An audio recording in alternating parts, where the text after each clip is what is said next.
Actitudes.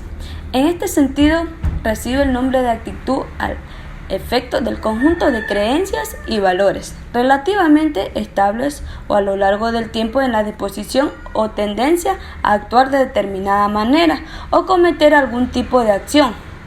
Se trata de aspectos determinantes a la hora de llevar a cabo una acción y el tipo de emoción que genera dicha actividad o manera de interactuar ante una situación o estímulos concretos. La actitud es la manera como cada uno se enfrenta a ciertas situaciones en la vida.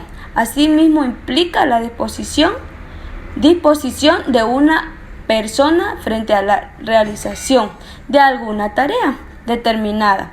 Para el éxito de cualquier objetivo que se propongan nuestros hijos, es esencial mantener una actitud positiva. Sin embargo, podemos encontrarnos frente a un hijo inteligente, con buenas actitudes, pero con una actitud negativa, lo que seguramente le dificultará mucho en su camino o impidiendo que consiga llegar a su meta. Esto puede ser muy frustrante tanto para el niño como para los padres o el profesor, los cuales en su desesperación por ayudar al chico puede presionar o forzar inútilmente a un camino de actitud. La actitud y la actitud son palabras muy similares, pero con significados muy diferentes. Las actitudes son las habilidades y destrezas que contamos para realizar ciertas tareas que se nos da bien. Muchas de nuestras actitudes pueden ser innatas, es decir, que tenemos cierta facilidad para desarrollarlas. Y la actitud, en cambio, se trata de una predisposición a actuar o no actuar de una manera en concreto. La actitud es algo que vamos adquiriendo conforme nos enfrentamos a ciertas situaciones en la vida. Por lo tanto, nuestra actitud es algo aprendido. Los tipos de actitudes. Es posible encontrar una gran variedad de tipos de actitudes, clasificados según diversos criterios y sin que sean mutuamente excluyentes. Entre ellos podemos observar los siguientes: actitud positiva, actitud negativa y actitud neutra. La actitud positiva, uno de los tipos de actitud más favorecedores en la actitud positiva, a través de la cual se visualiza la situación o exposición a un estímulo de manera que se favorece la interpretación positiva y optimista independientemente de que se afronten dificultades, acercando al sujeto o a la estimulación o acción y a la búsqueda de la consecución de los objetivos de manera sana, confiada y generalmente disciplinada. Puede ser contagiosa. Actitud negativa. Tipo de actitud que genera una visión negativa y pesimista de la realidad, generalmente maximizando la experiencia adversiva y dando un poco valor o directamente no viendo los aspectos positivos de la situación. Suele generar una evitación de la actuación o una conducta quejumbrosa más allá de lo racional, haciendo difícil la consecución de metas, al igual que la positiva suele ser contagiosa. Actitud neutra, podemos considerar como actitud neutra aquella que en el juicio y en el pensamiento no está teñida por una emocionalidad ni positiva ni negativa. Se trata de uno de los tipos de actitud menos frecuentes y suelen ser propias de personas que pretenden ser imparciales en sus juicios. Las actitudes positivas y negativas de niños de cara o lograr un objetivo o realizar una tarea en concreto. Los niños pueden mantener dos posturas diferentes, que son la actitud positiva y la actitud negativa. Con la actitud positiva, cuando el niño desea llevar a cabo la tarea y lo que dice y piensa y hace le acerca a conseguirlo. En cambio, la actitud negativa, cuando todas sus manifestaciones le apartan del objetivo perseguido. Alguien tiene motivación negativa cuando evita acercarse a la tarea que ha de realizarse. Incluso detestan que le aproximen a ella. Ya, la actitud de los hijos son consecuencias del trato que reciben de sus padres. Muchos padres quisieran que sus hijos tuvieran un manual de instrucciones. Crear una persona no es tarea fácil. Por el contrario, es una labor de aprendizaje diario. Hay personalidades, actitudes, temperamentos y un sinfín de factores que deben ser tenidos en cuenta para realizar esta función y ser efectivos en el resultado. Las actitudes más comunes en los hijos. Hijos de mal humor. Si tus hijos están constantes de mal humor es porque te quieren más cerca.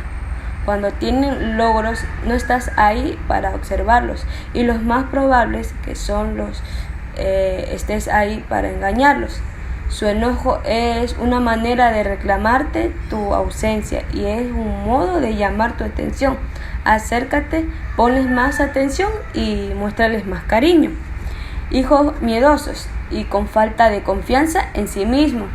Esta actitud es consecuencia de la presentación de una personalidad dominante e irritable en casa.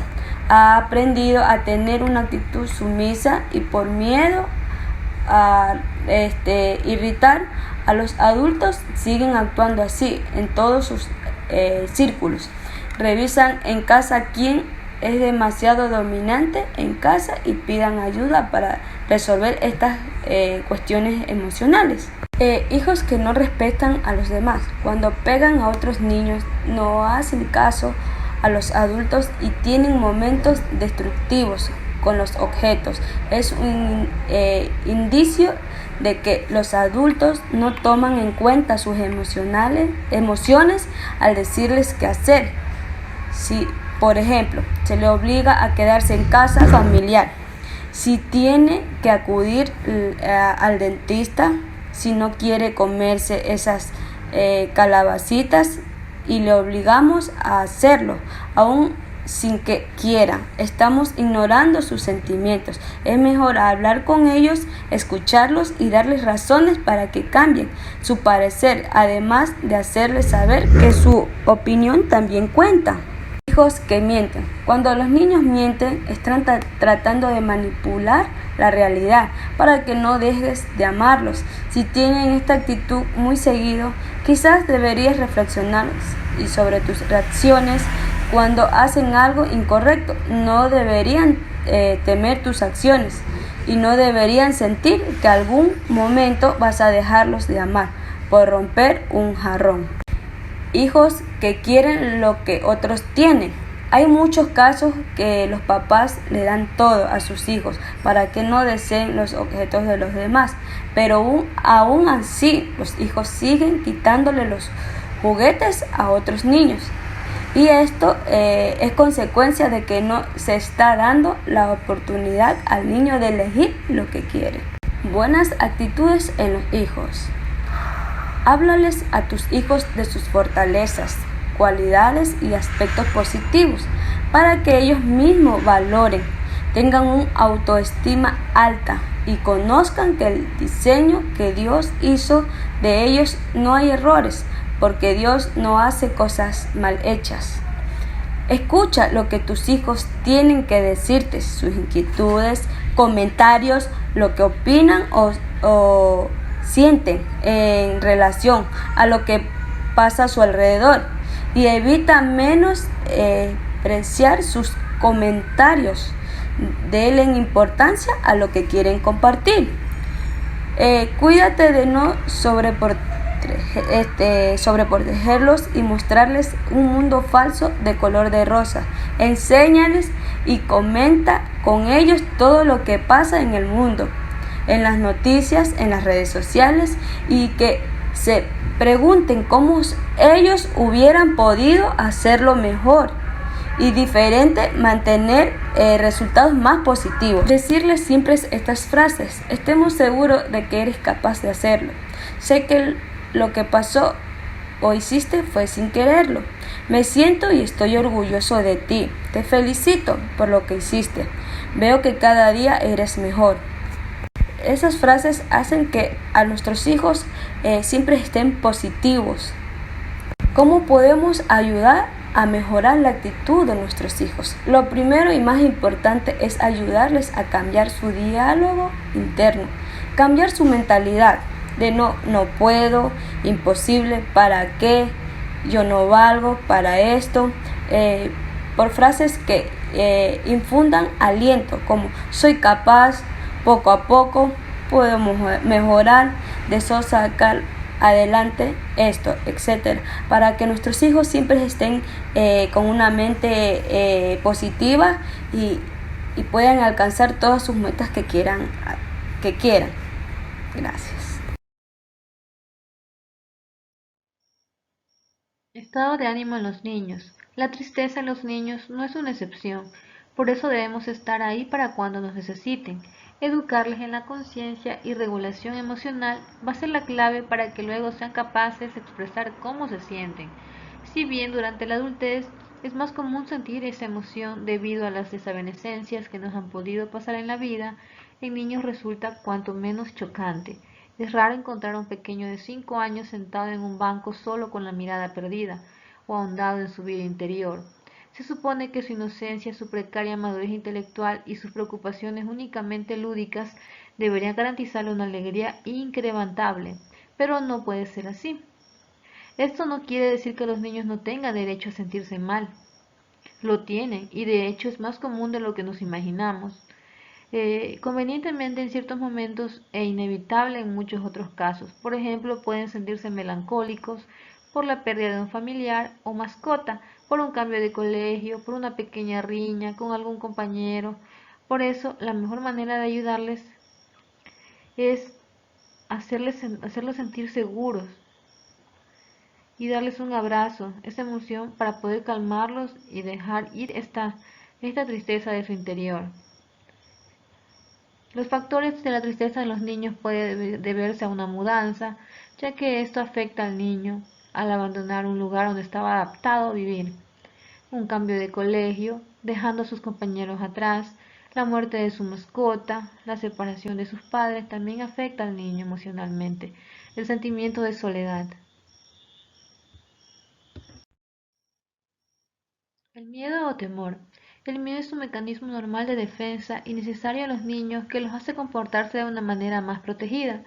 Los miedos pueden ser normales o transitorios. El miedo es algo que todos los niños tienen en alguna de las etapas de su infancia, ya sea el miedo a la oscuridad, el miedo a estar solo, a los ruidos o el miedo puede manifestarse como un miedo de ir al colegio. Este pavor suele estar siempre relacionado con situaciones desconocidas a las que el pequeño no está todavía acostumbrado.